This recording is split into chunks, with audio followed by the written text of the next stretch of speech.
Hello. How are y'all today? It is your girl Cora B, and I am here to talk about a rare cancer condition called ATRT. Now, the reason that I'm going to speak on this is because it was a lady that was literally on my TikTok live today, and she was from California. And everybody that knows me knows I love California. And one of the things that I had started talking about was my sons that had passed away. I had two of them that passed away. I'll do this video speaking on the first one. I don't even like saying but anyway, so yeah, that's what we were talking about. And I literally thought that the laugh was about me giving inspiration to others, but that just motivated me and gave so much so much encouragement for me to speak out about it. I've never spoke out about it. I just spoke out like I've lost two children and I keep going with daily life, but no one knows exactly what happened. So that's what I'm here to speak about now. It's a condition called ATRT, and ATRT is a brain cancer. It's in children that are 3 years old or younger.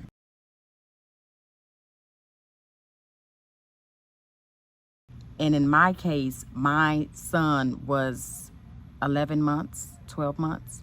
He passed away at 1 year old, before he turned one. Anyway, the whole pregnancy was normal. Everything was okay. I went to my appointments. I did everything that I was supposed to have done. And we'll get to that as well. I had him, he stayed in NICU because I went to early labor due to stress, domestic violence, mentally, physically, emotionally, all of that. So that's why I went into early labor. The thing is with that, I didn't know at that time, but I had a friend that was at the house and she was holding him. And I was like, King, that was his name, King doesn't look right. Like his head was big.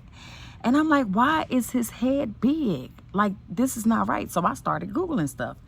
I'm like, let me see what it is. So I'm like, well, maybe it could be hydrocephalus. Let me take him to his pediatrician. I take him to his pediatrician. They say, well, we're going to go ahead and I think you should go to Pomona where he was born at, because up there in Victorville at that time, you wasn't going to be able to literally, like, they didn't have the means to test them. Okay, so that's what it was. They didn't have the means to test them. So I'm like, okay, cool. I take him to Pomona. Pomona did a CAT scan and they said, well, he have a 5-centimeter cyst. We think that you should go out to Loma Linda and they can, assist better, because they didn't have the equipment either. So I'm like, okay. In my mind, I'm still thinking, okay, it's hydrocephalus. Why was I thinking that? Maybe that's what I wanted it to be. But in reality, it was a cyst, a tumor. That's what they said. I'm lying. It was a tumor. So I said, okay, it's a tumor. Next thing you know, we get to Loma Linda. And Loma Linda say, yeah, he has a 5-centimeter tumor. And we need to go ahead and remove it because it was swelling his brain. His head was so big, y'all. It was so big. And I was just like, okay, I'm a parent and I never been through anything like that. Like I've had all my children, okay, and all of them. So I've never been through anything like this. So I was just like, okay, do it, remove it. And then they said that they'll send it to Johns Hopkins and test it to see if it's cancerous or benign. Do what you got to do, malignant or benign. Do what you got to do. They removed the tumor. My baby was in so much pain. He was only 4 months at this time when it first happened. He was only 4 months when his head was swollen. He didn't make a sound. He didn't make no noise. He wasn't crying. He wasn't a cry baby. He was like beautiful, King was a beautiful child to me, And of course, we all think that our babies are cute when they come out. And some of them babies do be looking ugly. But that boy was handsome. So he went into surgery October 31st. I had a homegirl from Detroit. I love her dearly. She flew out to come see me personally. she knew, like, I will never forget that. I went through some things with that little boy, okay? I went through a lot with him. And it's crazy that I had to go through that, you know? And I went through it when she left. I went through the whole situation alone. I mean, his father was there, but I was alone.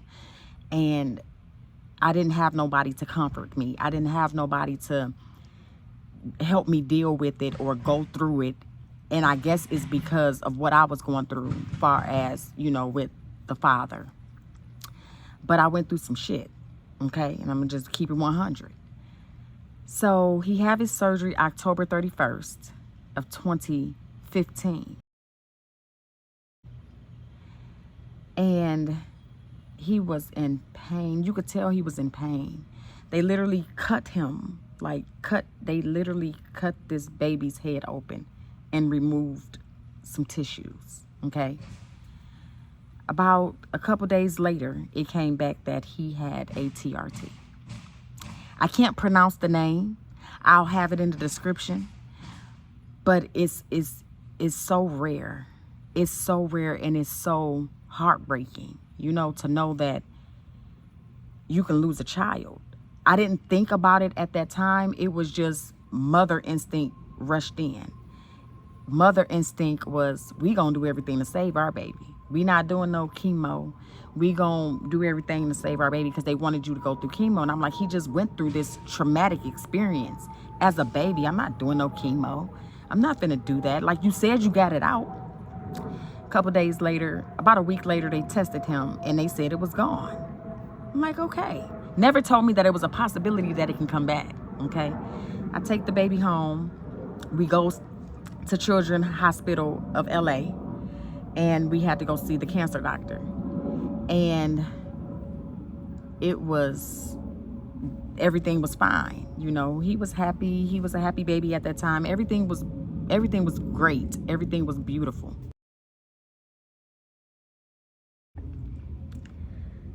And then next thing you know, I would say that was in December he had that appointment. I'll say by January, it was right back going downhill. It went downhill from there. They pressured me to do chemo. But in my mind, I'm not finna put my baby through that. You know, I'm not about to do that. I'm a mother first. I'm not finna put him through any of that. I mean, y'all already told me, well, Loma Linda had already told me that, you know, it was gone, you know? So in my mind, yay, we defeated this. I started looking up things for Dr. Sebi. I stopped eating pork. I stopped eating meat altogether at that time. And then next thing you know, it was just going downhill. It just went downhill. No support, nobody to hold my hand, nobody to help me read up on nothing. It was just me and my faith at that time. It was just me and my faith. This is crazy that I'm even talking about it, because I never talk about it. I've never spoke about it. Like, I'd be like, oh yeah, I had 2 kids. One passed away from brain cancer. The other one passed away from what he passed away from, you know. But I never actually went into detail of speaking about it. And I never spoke about it because it was like, who cares? You know, the people around me didn't care. You know, who cares? I think that's why I never spoke about it. Yeah. It hurt. To this day, I never grieved. But today, being on that TikTok really made me realize I need to grieve. So yeah, come back for part 2, because it's a part 2 to this story. And I'll see y'all in a second.